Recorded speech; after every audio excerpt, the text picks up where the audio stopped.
بسم الله الرحمن الرحيم. الحمد لله رب العالمين، والصلاة والسلام على المبعوث رحمة للعالمين نبينا محمد وعلى آله وصحبه ومن تبعهم بإحسان إلى يوم الدين. أما بعد.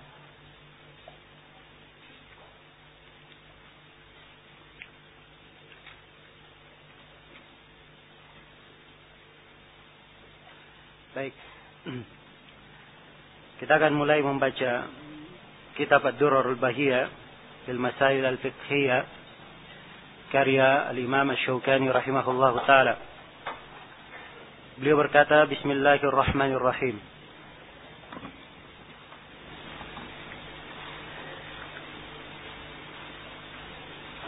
Beliau memulai dengan basmalah. Bismillahirrahmanirrahim.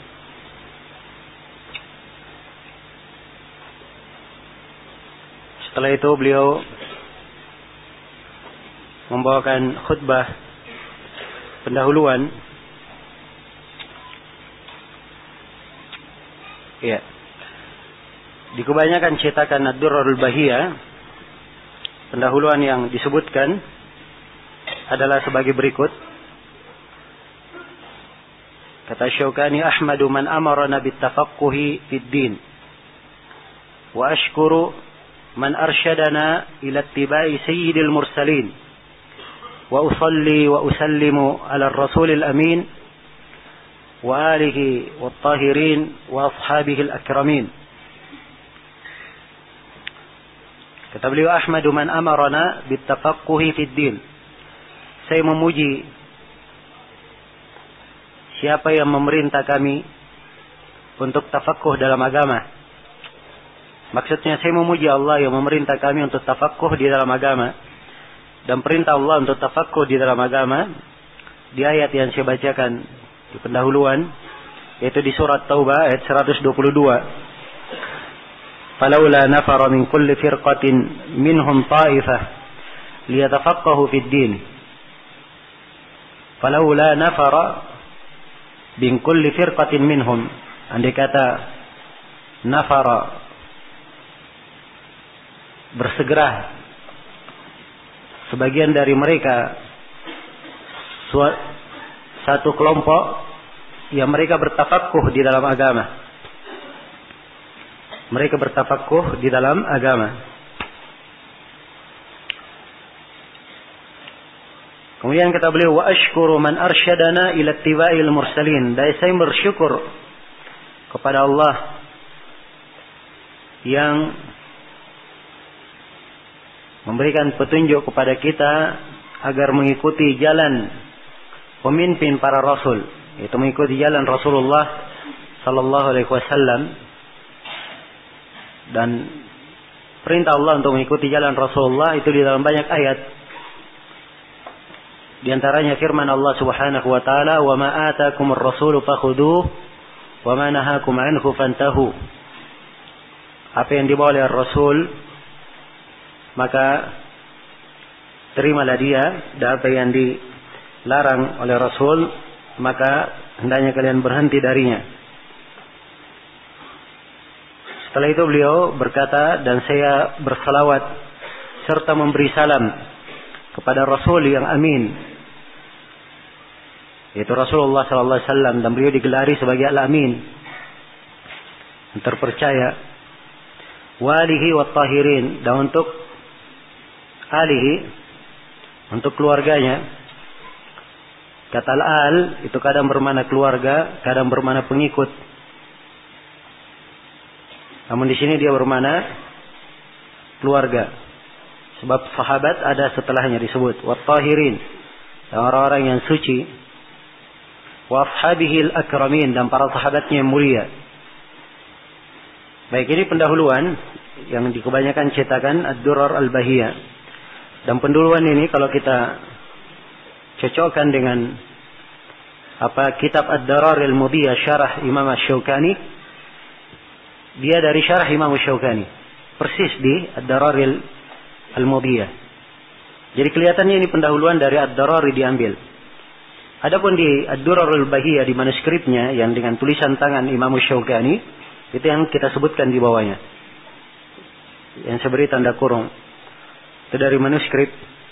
Ya, jadi beliau setelah basmalah beliau langsung berdoa, Allahumma lakal isti'anah wa alaikat tawakkal, nahmaduka la nuhsi thana'an 'alaika anta kama athnaita 'ala nafsik, wa nusalli wa nusallimu 'ala rasulika wa ali rasulik.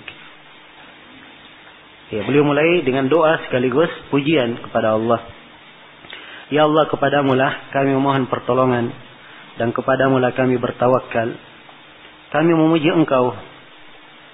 Tidaklah mampu kami menghitung sanjungan untukmu. Engkau sebagaimana Engkau menyanjung dirimu. Dan kami memberi salawat serta salam terhadap Rasulmu dan keluarga Rasulmu. Iya. Baik. Jadi ini pendahuluan beliau rahimahullah.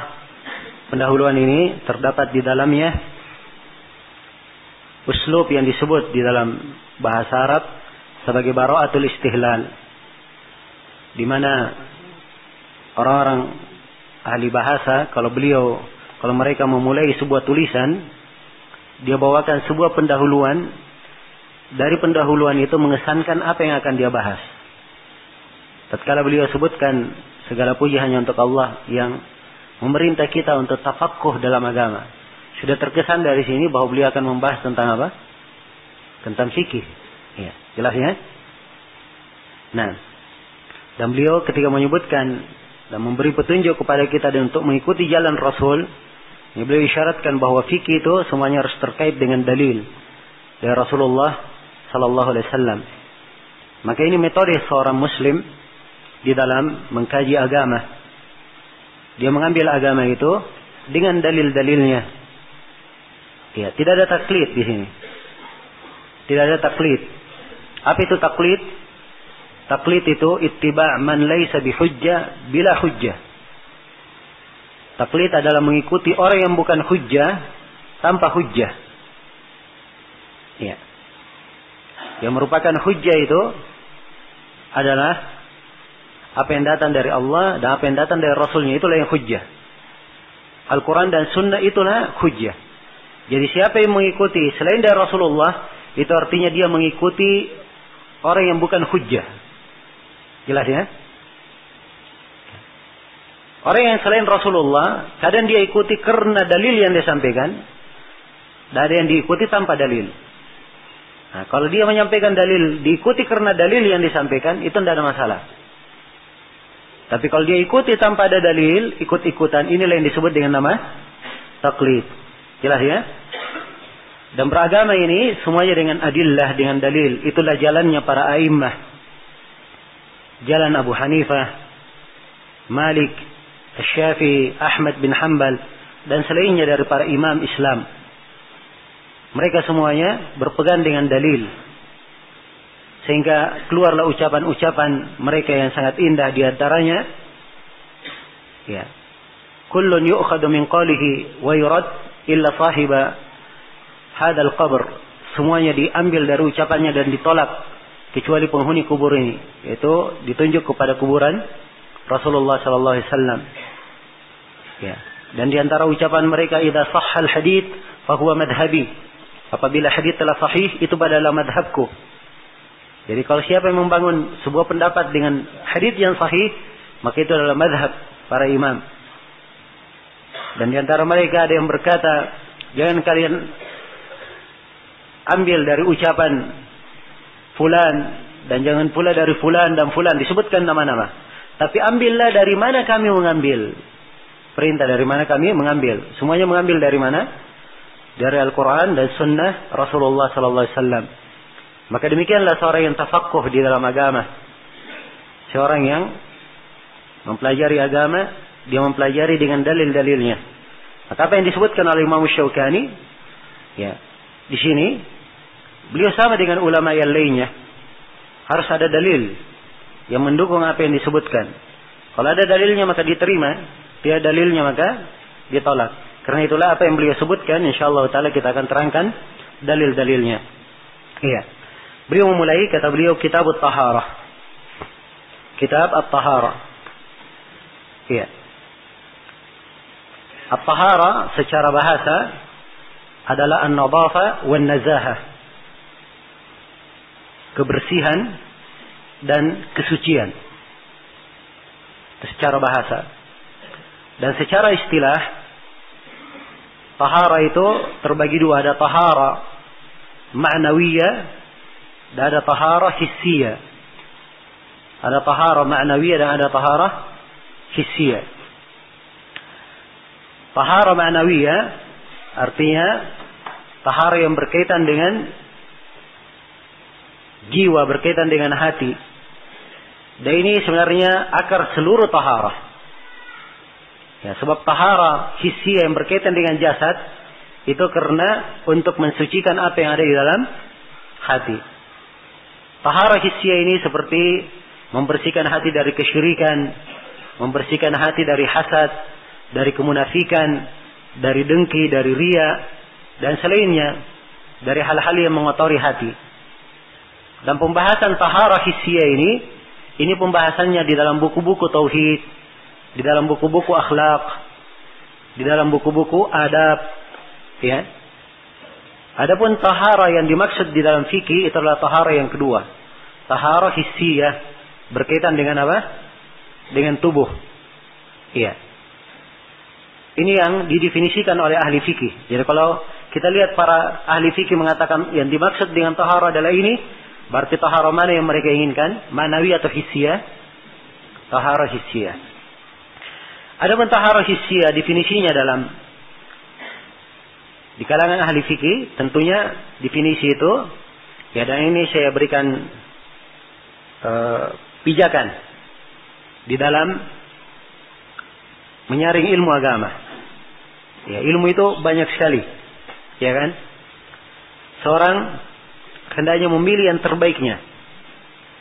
Nah, kalau seorang ingin masuk ke dalam cabang-cabang ilmu, itu nggak ada habisnya. Karena itu kata seorang penyair, mahawal ilma jami'an ahadun, la walau marasahu alfasana, innamal ilmu kabahrin zakhirin, fattakhid min kulli syai'in ahsana. Sungguhnya ilmu itu tidak bisa didapatkan seluruhnya oleh satu orang. Tidak akan mungkin dia dapatkan walaupun dia menuntut ilmu 1000 tahun. Ilmu itu lautan yang sangat luas.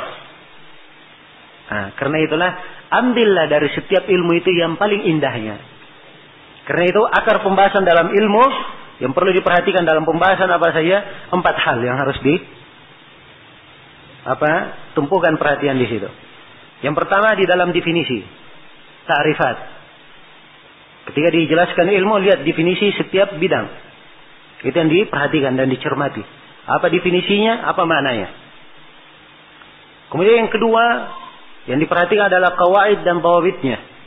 Kaidah dan ketentuannya. Iya. Kaidah dan dhabitnya. Kalimat dhabit ini bahasa Arab ya. Kalau diartikan dalam bahasa Indonesia, mungkin bisa bermakna kaidah atau ketentuan. Ya, perbedaan antara kaidah dan dhabit, kalau qawaid, kaidah itu ketentuan berlaku di semua perkara. Di semua perkara. Ya, jelas ya, itu kaidah. Dipahami sampai sini? Adapun dhabit, dia hanya di satu bab saja.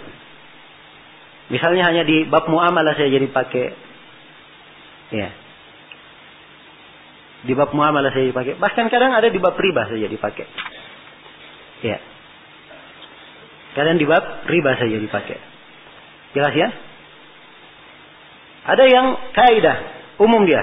Misalnya al-umur bimaqasidiha. Perkara itu sesuai dengan maksudnya. Apa niatnya dia melakukan. Ini di semua bab dipakai. Semua bidang. Ada yang di satu bidang saja. Kalau satu bidang saja itu namanya apa? Namanya dhabit. Contoh dhabit di bab riba misalnya. Ya. Al-jahlu bit-tasawi kal-ilmi bit-tafadul. Ya. Di bab riba. Jahil akan kesamaan dua barang ribawi, dia lakukan transaksi, dia jahil sama atau tidak, itu sama dengan dia mengetahui ada yang dilebihkan. Ada dua barang ribawi, dia tahu ada yang dilebihkan. Hukumnya apa?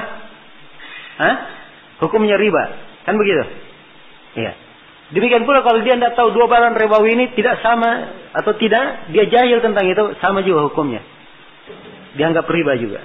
Jelas ya? Ini dhabit di satu bab riba saja. Dipakainya di mana?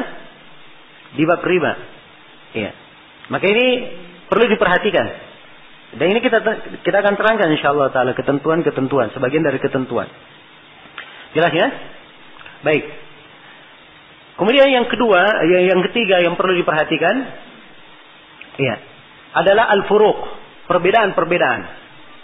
Ya. Kalau dibedakan antara ilmu dengan ini, maka harus dibedakan. Apa perbedaan antara misalnya antara qital al-khawarij dan qital ahlul bughah misalnya. Dua-duanya perang, memerangi. Tapi ini memerangi khawarij, itu memerangi bughat misalnya.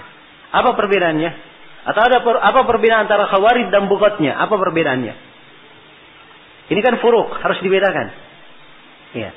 So kalau tidak pandai membedakan, ya. Tiap kali ada orang melakukan kudeta, semuanya dianggap apa? Semuanya dianggap khawarij kalau tidak pandai membedakan. Dan ini keliru. Ya, di dalam disiplin ilmu. Ya. Sebab harus dia pandai membedakan. Karena itu ada buku-buku yang ditulis khusus tentang ini. Disebut dengan nama Al-Furuq. Perbedaan-perbedaan seperti Al-Furuq karya Al-Qarafi. Tadi mengikutinya menulis dengan bentuk yang lain. Seperti buku Al-Ashbah wa Nadair. Ya. Karya As-Suyuti. Ya. Dan ada yang lainnya. Jelas ya? Kemudian yang keempat, yang perlu diinikan juga adalah at-taqasim. Ya. Pembagian-pembagian. Pembagian-pembagian. Kan sekarang kita bagi. Tahara terbagi berapa? Terbagi dua. Ini pembagian. Sudah ketahui. Ya, najis. Akan kita terangkan najis terbagi. Hah? Terbagi berapa? Ya. Terbagi dua. Ada najasa hukmiyah dan ada najasa ainiyah. Ya. Ini nanti kita akan bagi di bab najis. Jelas ya? Jadi ini yang didetailkan. Dilihat definisinya, pendetailannya. Ini hal-hal yang semuanya mengarah kepada kesimpulan. Nah, 4 kesimpulan ini yang kita jangan lewatkan. Setiap kali ada pembahasan jangan dilewatkan. Apa yang terkait dengan apa? 4 perkara ini. Nah, inilah pijakan-pijakan seorang penuntut ilmu. Kalau dia pandai mencatat yang seperti ini, maka akan kuat sekali. Ya. Dan sangat bermanfaat sekali apa yang dia catat itu. Baik. Dan ini alhamdulillah apa yang disebut oleh Asy-Syaukani di sini, ini kesimpulan-kesimpulan. Sisa kita perhatikan maknanya, ya, kandungannya, kemudian apa pendalilannya. Ya, apa pendalilannya? Kalau beliau sebutkan pembahasan setelahnya, kalau memang ada kaitannya, maka kita cermati apa keterkaitannya. Apa keterkaitannya? Nah, inilah fikih yang akan kita lihat keindahannya insyaallah taala di sela-sela pembahasan ini. Baik. Jadi itu definisi tahara. Ada tahara hissiyah dan ada tahara ma'nawiyah. Adapun tahara hissiyah beraneka ragam ucapan ahli fikih. Ya. Di dalam mendefinisikannya, saya tidak ingin berpanjang lebar di sini. Cukup saya sebutkan definisi yang dianggap oleh Ibnu al-Mulaqin, definisi yang paling ringkas dan paling paling mencakup. Ya, beliau katakan bahwa taharah adalah fi'lun yustabahu bihi shalah. Ya. Taharah adalah sebuah perbuatan yang salat itu boleh dengan melakukan perbuatan itu. Yang salat itu boleh dilakukan dengan melakukan perbuatan itu. Itulah taharah. Ya. Jelas ya? Jadi ini sebenarnya kalau dikatakan definisi, ya definisi yang paling lengkap. Tapi kalau ditanyakan apa perbuatan itu, nah di sini agak rumit, jelas ya. Maka mungkin saya berikan definisi lain. Definisi lain di kalangan ulama Hanabilah, mereka katakan bahwa tahara adalah irtifa'ul hadath. Ya, sebagiannya ada menambah wa ma fi ma'na wa zawalul khabath. Ya, ini di kalangan Hanabilah. Ya. Baik, mirip aja dengan yang lainnya, Syafi'iyah dan seterusnya. Cuman saya sebutkan di sini sebagai gambaran. Jadi mereka definisikan bahwa tahara adalah mengangkat hadas dan menghilangkan najis. Menghilangkan najis. Iya. Dari sini bisa nampak secara global bahwa di pembahasan taharah ada dua hal yang ingin diangkat. Yang dibahas adalah mensucikan. Mensucikan dari apa? Mensucikan dari hadas dan mensucikan dari apa? Dari khabath. Ya. Mensucikan dari khabath. Hadas terbagi dua. Ada hadas akbar dan ada hadas apa? Asgar. Hadas akbar, hadas asgar adalah hadas yang tidak mewajibkan mandi. Tapi dia membatalkan apa? Membatalkan taharah. Membatalkan wudu. Jelas ya? Kalau hadas akbar, dia adalah hadas yang wajib mandi apabila seorang terkena dengannya. Hadas asgar contohnya apa? Buang air kecil, buang air besar, kemudian keluar angin. Ya. Hadas akbar contohnya apa? Junub, ya, mimpi basah, atau perempuan yang haid, nifas. Jelas ya? Ini hadas akbar. Ya. Hadas ini menggunakan apa? Ya. Untuk hadas asgar, cara melepaskannya dengan berudu. Dengan apa?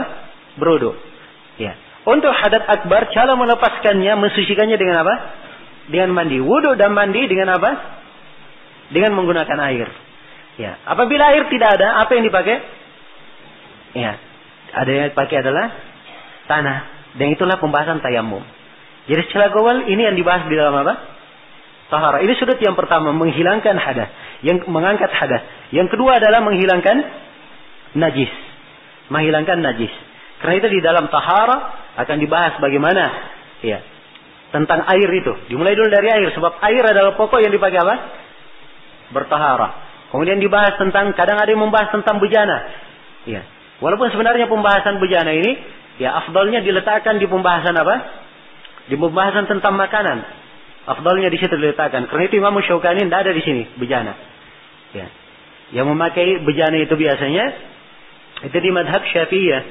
Ya, karena itu Al-Hafidz Ibnu Hajar di Bulughul Maram ada bab apa? Bejana. Dan kelihatannya beliau mengambil dari Ibnu Daqiq al-Id. Sebab Ibnu Daqiq al-Id di dalam Al-Ilmam, ya, Al-Ilmam, beliau juga ada kitab tentang aniyah. Jelas ya? Jadi ada pembahasan air di kitab At-Taharah. Ada pembahasan najis. Ya. Di sini letak pandangannya. Ada yang mengatakan najis ini dikedepankan pembahasannya. Kenapa? Ya, sebab sebelum bersuci jangan sampai ada najis pada dirinya. Ya, karena itu dikedepankan. Ada yang meletakkan sebagian ahli fikih pembahasan najis diakhirkan. Kenapa diakhirkan?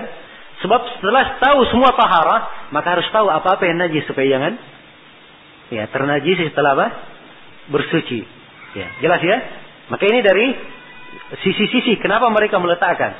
Itu semuanya ada kandungannya dan fikih mereka. Ya. Ya, jangan dikira ya bahwa ahli fikih meletakkan pembahasan di sini tidak ada maknanya. Ya. Asal dapat ilmu langsung dia masukkan semuanya, dia tampung. Tidak ada. Ya. Tidak seperti itu. Jelas ya? Bahkan kadang Imam Al-Bukhari kita ketahui ya, beliau menulis hadits. Ya, kadang beberapa hari beliau pikirkan. Hadits ini beliau masukkan di kitabnya atau tidak, kalau dimasukkan di mana diletakkan. Di mana diletakkan. Jelas ya? Inilah fikih para a'immah. Baik, jadi itu taharah. Ya, taharah adalah perbuatan yang dengannya setelah melakukan perbuatan itu seorang baru boleh sholat. Itulah dengan cara mengangkat hadas dan dengan cara menghilangkan apa? Menghilangkan najis. Baik, pada setiap bab atau kitab itu saya akan sebutkan poin di bawahnya. Di modul antum kita tuliskan poin. Ini poin pembahasannya. Ya, jadi terarah pembahasan. Saya hanya menyebutkan saja apa yang kita sebutkan. Pertama misalnya di kitab Taharah, pertama ada dua pembahasan. Pertama definisi Taharah, itu saya sudah definisikan. Yang kedua hukum Taharah. Ya, jelas ya? Ya, kita hanya membahas dua ini saja. Ketika masuk di bab air, saya akan sebutkan 8 pembahasan di bab air. Pembahasan pertama ini. Jadi antum diberikan modul dan sekaligus diberikan catatan. Sebab pembahasan pertama, apa isi pembahasannya, disitulah catatan antum fungsinya. Antum sendiri yang mengisinya. Ya, jelas ya? Dan ini kita berikan judul-judul pembahasan.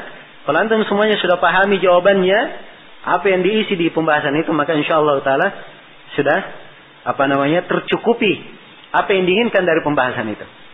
Ya, jelas ya? Dan ini untuk memudahkan. Jangan sampai ada yang keluar dari majelis babul miyah. Apa kesimpulan dari babul miyah? Dari bab air? Oh, nggak tahu apa kesimpulannya. Ya. Terlalu banyak yang disampaikan oleh Ustaz. Ya. Betul, ini sering terjadi. Ya. Dia kadang nggak bisa menyimpulkan. Ya. Tapi kalau ditanya poin per poinnya, dia bisa jawab. Nah, maka dengan cara seperti ini saya pikir insyaallah ta'ala akan lebih mudah untuk dipahami insyaallah, dan bekal kita di dalam mempelajari buku ini juga akan lebih bagus. Jadi dalam kitab Taharah ini ada dua pembahasan. Yang pertama definisi Taharah. Sudah kita definisikan. Yang kedua hukum Taharah. Apa hukum Taharah? Jawabannya, Taharah adalah hal yang diwajibkan bagi siapa yang hendak sholat. Iya. Pendalilan tentang wajibnya Taharah dari Al-Quran dan dari hadits Rasulullah sallallahu alaihi wasallam, dan disepakati oleh para ulama. Adapun dari Al-Quran, Allah Subhanahu wa taala berfirman di dalam surah Al-Maidah, ya ayyuhalladzina amanu idza qumtum ila sholati faghsilu wujuhakum wa aydiyakum ila al-marafiq wamsahu bi ru'usikum warjulakum ila al-ka'bayn. Wahai orang-orang yang beriman, apabila kalian berdiri untuk salat, ya, maka cucilah tangan-tangan kalian, cucilah muka-muka kalian dan tangan-tangan kalian, usaplah kepala-kepala kalian dan cucilah kaki-kaki kalian. Jadi kalau mau berdiri salat disuruh apa? Disuruh berwudu, disuruh bertaharah. Jelas ya? Ini dalil dari Al-Quran. Adapun dari hadits, di dalam hadits Abu Hurairah yang diriwayatkan oleh Imam Al-Bukhari dan Imam Muslim, Rasulullah sallallahu alaihi wasallam bersabda, "La yaqbalullahu salata ahadikum idza ahdath hatta yatawadda." Allah tidak menerima salat salah seorang dari kalian apabila dia berhadas sampai dia berwudu. Jadi salatnya tidak diterima ketika dia berhadas sampai dia apa? Dia berwudu. Ini hadits yang pertama dari Abu Hurairah. Semana dengannya hadits Ibnu Umar riwayat Muslim, la tuqbalu salatun bighairi tuhur. Salat itu tidak akan diterima tanpa ada taharah. Salat tidak akan diterima tanpa ada apa? Tanpa ada taharah. Adapun kesepakatan para ulama, ya para ulama sepakat tentang wajibnya bertaharah. Tidak ada silang pendapat. Ya, kecuali apa yang dinukil dari seorang Syi'i Rafidhi yang bernama Muhammad bin Ja'far At-Tabari. Ya. Ada dua nama ya, Muhammad bin Ja'far. Ya, ada Muhammad bin Ja'far At-Tabari, imam kita penulis tafsir. Ya, ini imam besar ya. Ada Muhammad bin Ja'far At-Tabari, ini orang Syi'i Rafidhah. Dia mengatakan tidak perlu bertaharah kalau salat jenazah. Ini aja yang menyelisihi. Ya, ini aja yang menyelisih. Semua ulama yang lainnya, umat yang lainnya tidak ada yang berpendapat seperti itu. Hanya dia yang berpendapat seperti itu. Jelas ya? Baik. Jadi asalnya bertaharah adalah hal yang disepakati oleh para ulama. Baik, selesai di sini pembahasan tentang kitab At-Taharah. Iya. Dan saya perlu ingatkan bahwa di dalam pembahasan kita ini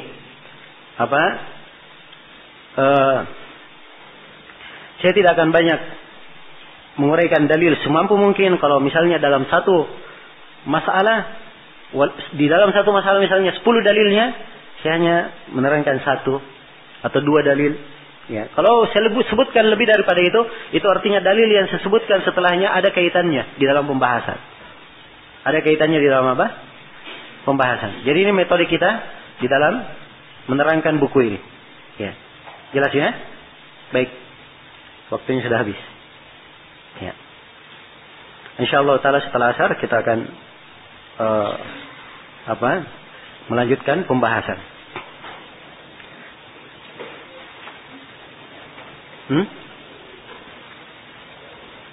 Ya. Harusnya jadwal kita